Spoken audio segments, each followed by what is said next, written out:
Today we are talking about how to convert active to passive. Passive voice is so important.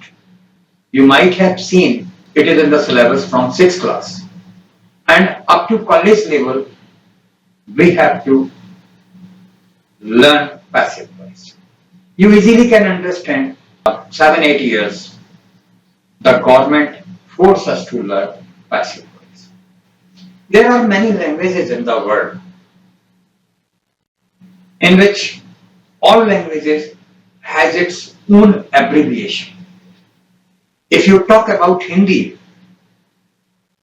there are so many abbreviations by which you can make other understand in nutshell.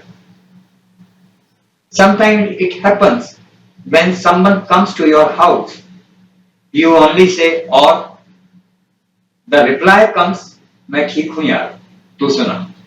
Means only or. If you speak only or, then or word. So the complete sense is there. How are you? So in this way, every language has its own abbreviation. In English also, you can save your energy by learning passive voice. You might have seen when you talk about active voice, you have to learn 22 helping verbs. These helping verbs are do, does, did, will, shall, is, rm, was, were, will be, shall be, has been, have been, had been, will have been, shall have been, has, have, had, will have, shall have. These are 22. But in case of passive voice, when you convert any active voice to passive voice, so when you learn passive voice, means this much helping verbs are not needed. Only you need only is, rm, was, were, will be, shall be, or has been, have been, had been, or will have been, shall have been. So you can save your energy. You don't need to learn all this.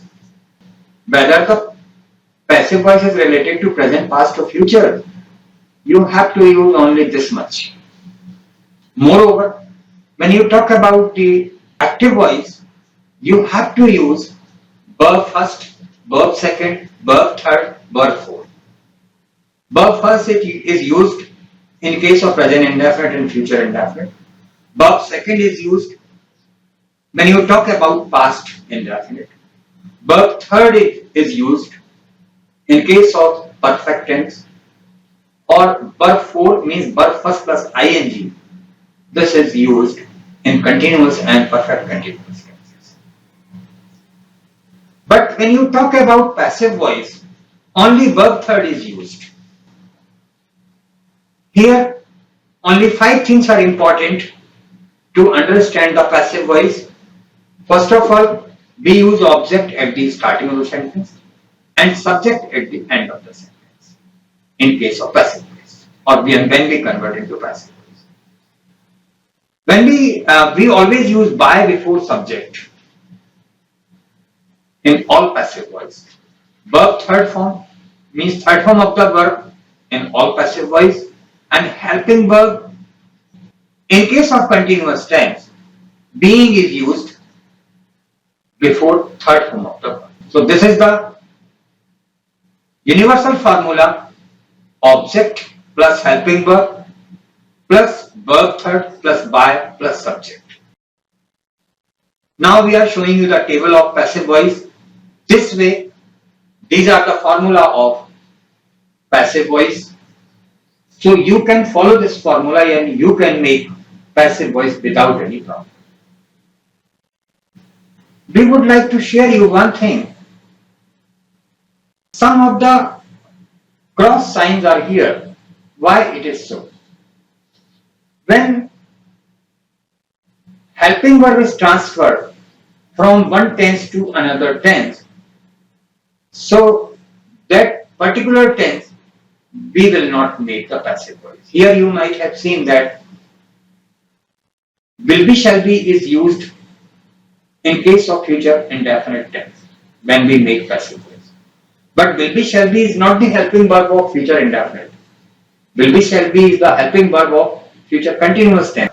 Means will be, shall be is transferred from future continuous to future indefinite.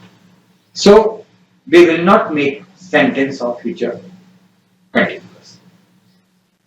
We use has been, have been, had been, will have been, shall have been. These are the helping verb of perfect continuous tense, and these helping verbs we transfer from perfect continuous to perfect tense.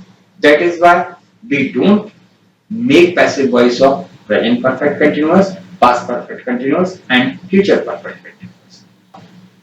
Some exercise I am giving you, and you make the passive voice, and at the end I have given answer of these sentences, so you can check it.